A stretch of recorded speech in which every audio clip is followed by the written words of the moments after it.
Bonjour, je suis Madame Khady Niambaye, chargée de la communication événementielle de l'Agence nationale pour les énergies renouvelables, ANER. Nous avons comme mission principale de faire la promotion des énergies renouvelables dans tous les secteurs d'activité. Qui dit secteur d'activité, dit agriculture, santé, pêche, élevage et éclairage public. Entre autres missions, nous développons des activités de communication, de sensibilisation et d'information démontrant l'intérêt technique, économique et environnemental des énergies renouvelables. Ainsi, dans notre plan de communication annuel, il est inscrit des activités de communication, que sont des journées portes ouvertes, des journées de sensibilisation régionale, participation aux forats, aux séminaires et aux ateliers de sensibilisation. J'allais dire dans le cadre d'une campagne de sensibilisation sur les énergies renouvelables en milieu scolaire.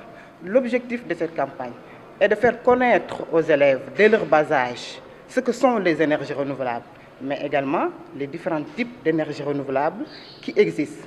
C'est une manière de se familiariser avec les notions énergétiques, mais également ces élèves serviront de relais d'information auprès de leurs parents. Pour aimable rappel, cette campagne a été initiée depuis 2021 à 2022.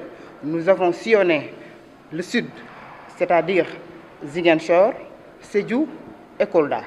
Autant, nous avons non seulement sensibilisé les élèves, mais également nous leur avons doté de kits solaires contenant de racks solaires, de lampes de poche et de torches. Ces racks solaires ont permis à ces élèves d'apprendre leurs leçons dès le tomber du soleil.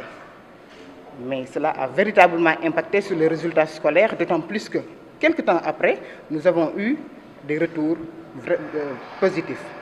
Maintenant, aujourd'hui, nous sommes à Kaffrine, le même format a été multiplié. C'est-à-dire faire la sensibilisation, mais également, cette fois-ci, au lieu de doter de kits solaires, nous leur avons doté de kits scolaires contenant de stylos, règles, matériel géométrique, ardoises et des cahiers, pour non seulement les encourager, mais également pour alléger les parents dans l'achat des fournitures scolaires. Je crois que c'est ça l'économie aujourd'hui de cette campagne, mais il faudra rappeler que le choix de ces écoles n'est pas fortuit, d'autant plus que l'écrasante majorité de ces écoles ont déjà bénéficié de l'installation de l'ANER à travers le projet ESIP, électrification des édifices publics par voie solaire, qui en est actuellement à sa 4e phase. Je vous remercie. Pouvez-vous revenir en détail sur ce que sont les énergies renouvelables? Oui, les énergies renouvelables. D'abord, on dit énergie renouvelable, toute énergie qui provient de sources naturelles. Vous avez l'énergie solaire, l'énergie éolienne, l'énergie hydraulique, la biomasse et la géothermie. Nous avons expliqué aux élèves d'abord ce que sont les énergies fossiles. Nous pouvons prendre l'exemple du gaz, charbon, mais ces énergies, l'utilisation de ces énergies sont à diminuer parce que ça pollue l'environnement, nuisible à la santé, mais également à l'environnement. Raison pour laquelle nous avons migré vers les énergies renouvelables. Nous avons demandé aux élèves non seulement de favoriser ces énergies, mais également de relayer ces informations auprès de leurs parents. Et on sait qu'aujourd'hui, le potentiel en énergie renouvelable est beaucoup plus consistant, raison pour laquelle l'utilisation du solaire est vraiment répandue. Merci beaucoup.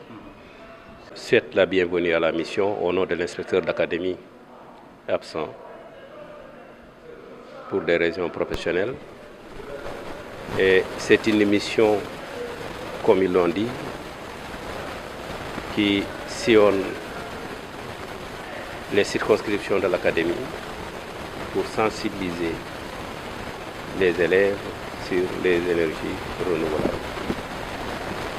Et pour rappel, nous avons bénéficié de l'accompagnement de l'ANER, l'Agence nationale pour les énergies renouvelables, qui est intervenue dans 20 écoles de l'académie.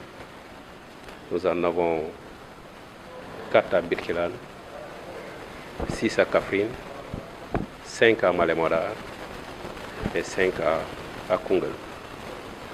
Et comme vous le savez, L'électricité fait partie des normes standards de qualité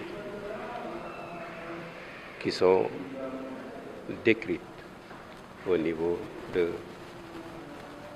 du ministère de l'Éducation nationale. Donc ce sont des intrants de qualité qui améliorent les performances des structures scolaires, les performances des élèves. Donc si, comme l'a dit Madame Baye, les élèves